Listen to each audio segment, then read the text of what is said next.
कोल्हापूरमध्ये वडिलांकडून मुलाची हत्या दारूच्या वादातून घटना. कोल्हापूरमध्ये एक हृदय पिळवटून टाकणारी घटना घडली आहे. ज्या वडिलांनी मुलाला जन्म दिला त्याच वडिलांच्या हातून मुलाचा अंत झाला. दारूच्या व्यसनाने एका कुटुंबाचा पूर्णपणे चुराडा केला आहे. कोल्हापूरच्या विक्रमनगरमधील स्वामी समर्थ कॉलनीत सोमवारी रात्री 8:30 वाजता ही धक्कादायक घटना घडली. 21 वर्षीय जुनेद गफूर पठाण याची त्याच्याच वडिलांनी धारदार चाकूने भोगसून हत्या केली. मिळालेल्या माहितीनुसार जुनेद हा दारूच्या नशेत शिवजयंतीच्या मिरवणुकीत नाचत होता.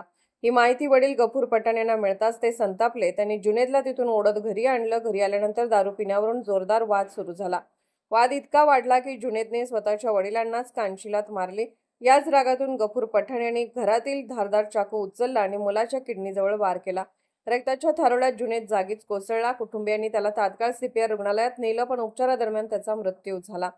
या घटनेनंतर कुटुंबियांनी सुरुवातीला वेगळीच कथा सांगितली. शिवजयंती मिरवणुकीत ट्रॉलीचा धक्का लागून मृत्यू झाल्याचं पोलिसांना सांगण्यात आलं. मात्र डॉक्टरांना संशय आला.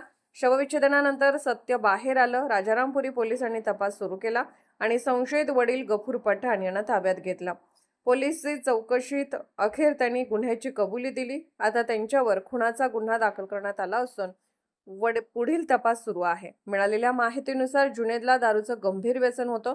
तो नेहमी मद्यधुंद अवस्थेत घरी येऊन कुटुंबियांना त्रास देत असे.